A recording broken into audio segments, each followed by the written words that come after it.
कल्याण डोंबिवलीमध्ये आपल्या विविध कारनाम्यांमुळे कुप्रसिद्ध असलेला सुरेंद्र पाटील हा पुन्हा एकदा पोलिसांच्या जाळ्यात अडकलाय। सुरेंद्र पाटील याच्या दावडी या ठिकाणी हा जो बंगला आहे, या बंगल्यामध्ये 3 दिवसांपूर्वी कल्याण क्राईम ब्रांचने छापा टाकत मोठ्या प्रमाणात शस्त्रसाठा जप्त केला। प्रत्यक्ष जर आपण पाहिलं तर या छापा दरम्यान 7 पिस्टल तसेच त्यांचे 70 राऊंड, त्याचप्रमाणे तलवार आणि चॉपरचा साठा या बंगल्यामध्ये आढळलाय।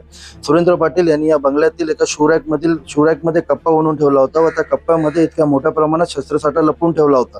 कल्याण क्राईम ब्रांचला याची माहिती मिळतात छापा टाकून त्यांनी एकंदरीत हा शस्त्रसाठा जप्त केला। तसेच सुरेंद्र पाटील याला देखील बेड्या ठोकल्या। सुरेंद्र पाटील याची जर पार्श्वभूमी पाहिली तर त्याच्या इंस्टाग्रामच्या प्रोफाईलवर अत्यंत वादग्रस्त असे व्हिडिओ सुरेंद्र पाटील टाकत असतो।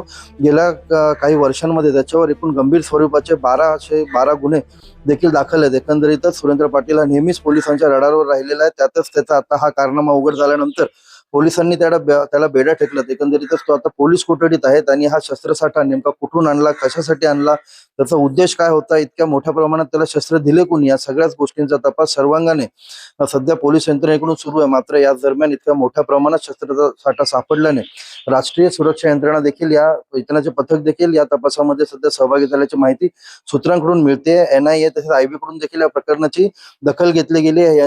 या यंत्रणांकडून देखील त्याचा तपास सुरू आहे। एकंदरीतच तपासाअंती हा शस्त्रसाठा कुठून आणला होता, यामागे कुणाचा हात आहे आणि हा नेमका कशासाठी आणला होता, या सर्व गोष्टींचा उलगडा होणार आहे। मात्र इतक्या मोठ्या प्रमाणात शस्त्र सापडल्याने एकंदरीतच डोंबिवलीसह आजूबाजूच्या परिसरात देखील खळबळ उडाली आहे। तर हा शस्त्रसाठा नेमका कुणासाठी आणला होता आणि कुठून आणला होता, या सगळ्याचे धागेदोरे कुठपर्यंत पोहोचतात हे पाहणं देखील तितकंच महत्त्वाचं ठरणार आहे। अभिजित देशमुख, जिल्हा वार्ता, डोंबिवली।